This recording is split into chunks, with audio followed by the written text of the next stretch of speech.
எப்படி இருக்கிறீங்களா? எல்லாரும் நல்ல சுகமா இருக்கிறீங்களா? இன்றைக்கு நான் ஒரு சூப்பரான ஒரு சாப்பாடு ஐட்டம் தான் செய்து காட்ட போறேன். இதோட பேர் நான் வச்ச ஒரு பேர் தான். இன்றைக்கு ஃபிஷ் எக் கெபாப் கட்லெட் தான் நான் செய்ய போறேன். நீங்க கேட்கலாம் என்ன ஃபிஷ் எக் கெபாப் கட்லெட்னு சொல்லி.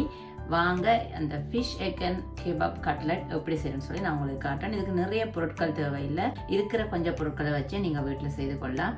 இப்போ அதுக்கு நான் என்னென்ன ரெடி பண்ணி வச்சுருக்கேன்னு சொல்லி உங்களுக்கு ஒவ்வொன்றா நான் காட்டுறேன். முதல்ல பாருங்க, நான் உருளைக்கிழங்கும் முட்டையும் நல்லா அவிய விட்டுருக்குறேன். நீங்கள் இது செய்கிறதுக்கு முதல் உருளைக்கிழங்கையும் முட்டையும் நல்லா அவிச்செடுக்கணும். உருளைக்கிழங்கு நல்லா மாப்பதமாக அவியணும். நான் தோலோட போட்டிருக்கேன். நான் அதுக்கு இப்போ என்ன செய்வேன், இது அவிஞ்சா பிறகு தோலை உரித்து நல்லா இதை நான் மசிச்செடுக்க போகிறேன். அதே மாதிரி முட்டையும் நல்லா அவியணும்.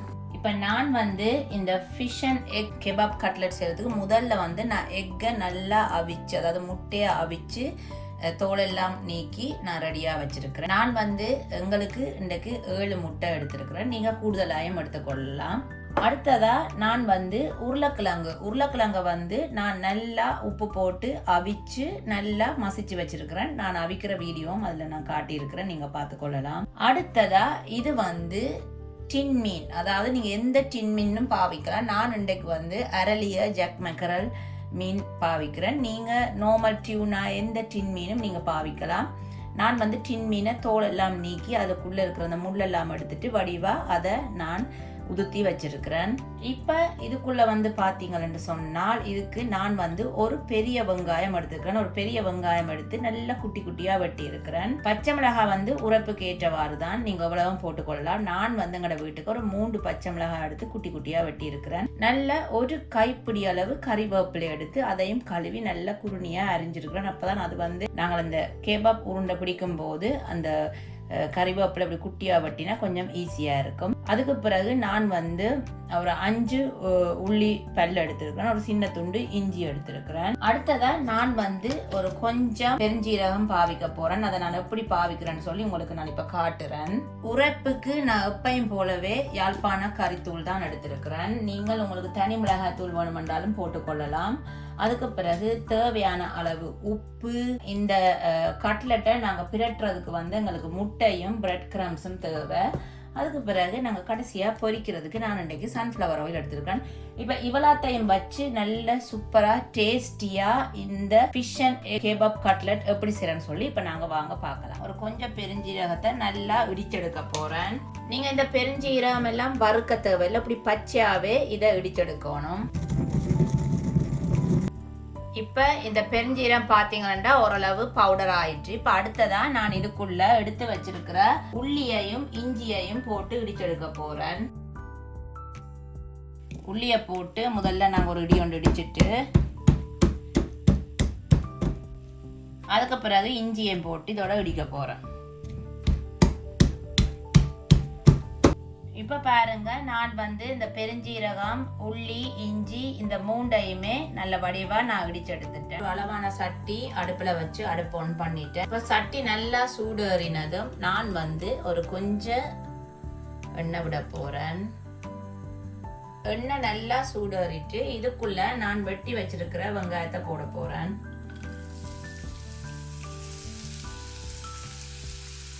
கொஞ்சம் உப்பு போட போறேன்.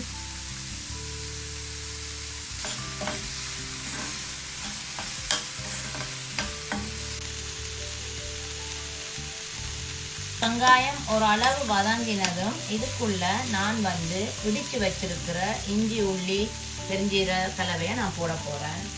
இஞ்சி உள்ளி பெருஞ்சீரகம்,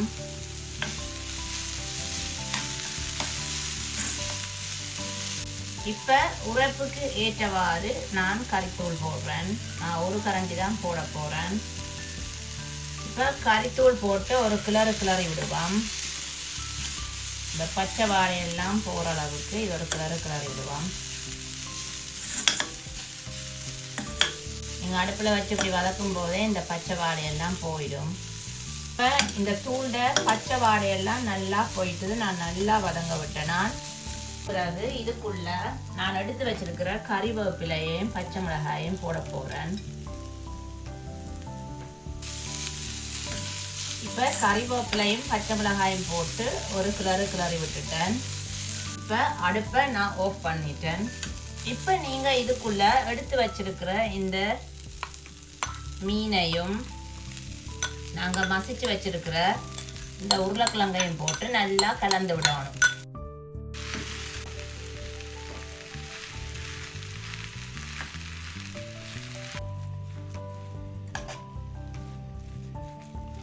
இப்போ நான் இதை நல்ல வடிவா பாருங்க எல்லாம் ஒண்டா சேர்த்து கலந்து எடுத்துட்டேன்.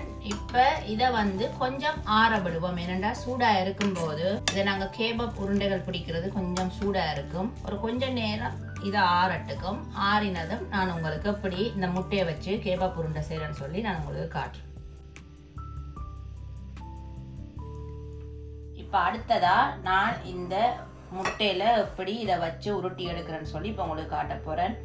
முதல்ல ஒரு அவிச்ச முட்டையை எடுக்கணும். எடுத்துட்டு கொஞ்சமாக இந்த உருளைக்கிழங்கு மீன் கலவை எடுத்து இந்த முட்டையை சுற்றி மெதுவாக நீங்கள் இதை சுற்றணும்.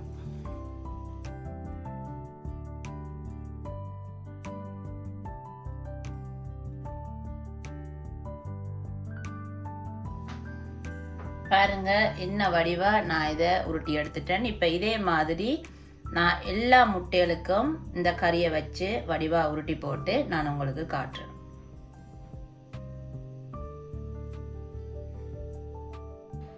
ரிசல்ட்டை பார்த்தீங்களா? அவ்வளோ சூப்பராக நான் அந்த மாதிரி உருட்டி வச்சிருக்கேன். இப்போ அடுத்ததா இதை நான் முட்டையில் துவச்சி நான் இந்த பிரெட் கிரம்ஸ், அதாவது இந்த பிஸ்கட் தூளை இப்படி பிரட்டி எடுக்கிறேன்னு சொல்லி இப்போ நான் உங்களுக்கு காட்டுறேன்.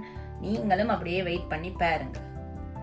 நான் 2 முட்டை எடுத்து அதுக்குள்ள கொஞ்சம் உப்பு போட்டு நல்லா அடிச்சு வச்சிருக்கிறேன். இது பிஸ்கட் தூள், அதாவது பிரெட் கிரம்ஸ் எல்லாருக்கும் தெரிஞ்சிருக்கும். இப்போ நான் என்ன செய்ய போறேன்னு சொன்னால், நான் செய்து வச்சிருக்கிற இந்த ஒரு கேபப் உருண்டை எடுத்து மெதுவா இந்த முட்டையில போட்டு இப்படி பிரட்டிட்டு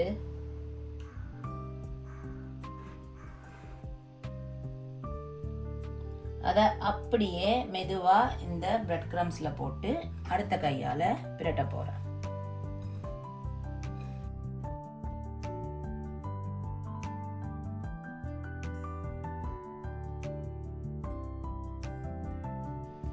பாருங்க நான் என்ன வடிவா இந்த முட்டையில துவச்சு இந்த பிஸ்கட் தூள்ல வடிவா பிரட்டி எடுத்துட்டேன். இப்ப இதே மாதிரி நான் எல்லாத்தையும் பிரட்டி எடுத்துட்டு உங்களுக்கு காட்டுறேன்.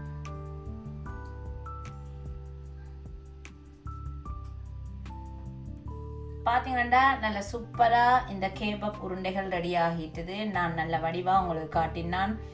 முட்டையில பிரட்டி அதுக்கு பிறகு நான் இந்த பிஸ்கட் தூள்ல இதை நல்ல வடிவா பிரட்டி எடுத்திருக்கிறேன். பாருங்க எல்லாம் ஒரே மாதிரியே இந்த பிஸ்கட் எல்லா இடமும் படுற மாதிரி நீங்க பொறுமையா பிரட்டணும், இல்லாட்டி வடிக்க பார்க்கும். நீங்க முட்டையில பிரட்டின கையோடையே நல்ல வடிவா பிரெட் கிரம்ஸ், அதாவது இந்த பிஸ்கட் தூள்ல கவனமா இதை பிரட்டி நல்ல வடிவா எடுக்கணும். இப்ப அடுத்ததா இதை நான் எண்ணெயில போட்டு பொரிச்செடுக்க போறேன். வாங்க இப்ப எப்படி பொரிக்கிறேன்னு சொல்லி நான் உங்களுக்கு காட்டுறேன். இப்போ நான் ஒரு நல்ல குண்டால சட்டியில் இந்த பொரிக்கிறதுக்கு தேவையான அளவு எண்ணெய் விட்டு நல்லா சூடு வர விட போகிறேன். எண்ணெய் நல்லா சூடு வரணும். அப்போ தான் நீங்கள் அதை போட்டோன்னே நல்லா அளவாக பொரிஞ்சு வரும். இப்போ எண்ணெய் நல்லா சூடாக இருக்குது. இப்போ நான் ஒவ்வொரு உருண்டைகளாக எடுத்து இதுக்குள்ளே பொறுமையாக நான் போட போகிறேன். நீங்கள் கையால் போடுறதையும் பார்க்க இந்த மாதிரி கரண்டியில் எடுத்து நீங்கள் அதை போடும்போது கொஞ்சம் உங்களோட கையிலேயும் தெரிக்காது, உங்களுக்கு ஈஸியாக இருக்கும்.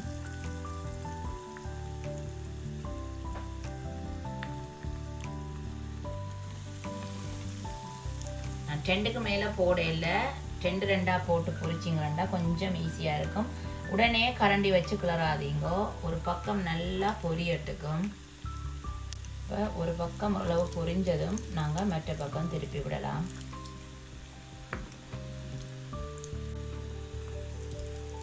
ஓகே, இப்போ 2 பக்கமும் நல்லா பொரியட்டுக்கும். அடிக்கடி இதை நாங்கள் திருப்பி விடுவோம். அப்போ தான் இது எல்லா பக்கமும் ஒரே சமமாக பொரிஞ்சு வரும்.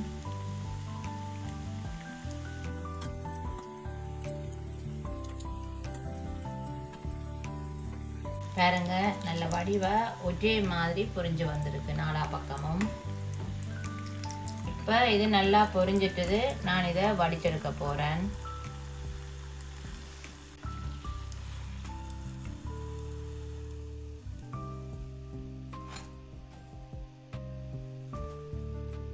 பாருங்க அவ்வளோ சூப்பரா பொரிஞ்சிருக்குது.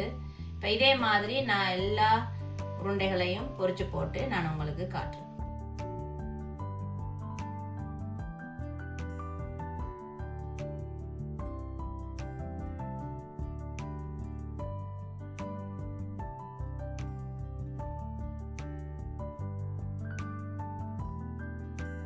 கேபாப் எக் ரோல் ரெடி ஆயிட்டுது. இப்போ இந்த கேபாப் எக் ரோல் உள்ளுக்கு எப்படி இருக்குன்னு சொல்லி நான் உங்களுக்கு வெட்டி காட்டுறேன். ஓடி வாங்க. இப்போ நான் ஒரு கேபாப் எக் ரோல் உங்களுக்கு வெட்டி காட்ட போறேன் உள்ளுக்கு எப்படி இருக்குன்னு சொல்லி.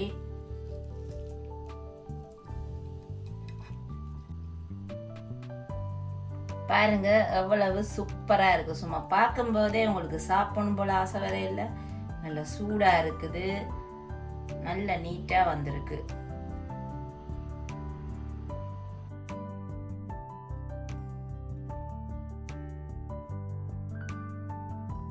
இன்றைக்கு நான் செஞ்சு காட்டின இந்த கேபாப் எக் ரோல் உங்களுக்கு பிடிச்சிருந்தா மறக்காம நீங்களும் வீட்டில் செஞ்சு பார்த்துட்டு எப்படி வந்தேன்னு எனக்கு கமெண்ட்ல சொல்லுங்க. அதே போல இந்த வீடியோவை பார்த்து சப்ஸ்கிரைப் பண்ண எல்லாருக்குமே ரொம்ப ரொம்ப நன்றி. நான் இதே மாதிரி வித்தியாசமான இன்னொரு வீடியோல நான் உங்களை சந்திக்கிறேன். அது வரைக்கும் உங்களுக்கு தெரியும் நான் என்ன செய்ய போறேன், இந்த கேபாப் ரோலை போயிட்டு சாப்பிட போறேன். வேற என்ன ஃப்ரெண்ட்ஸ், எல்லாருக்குமே பாய்.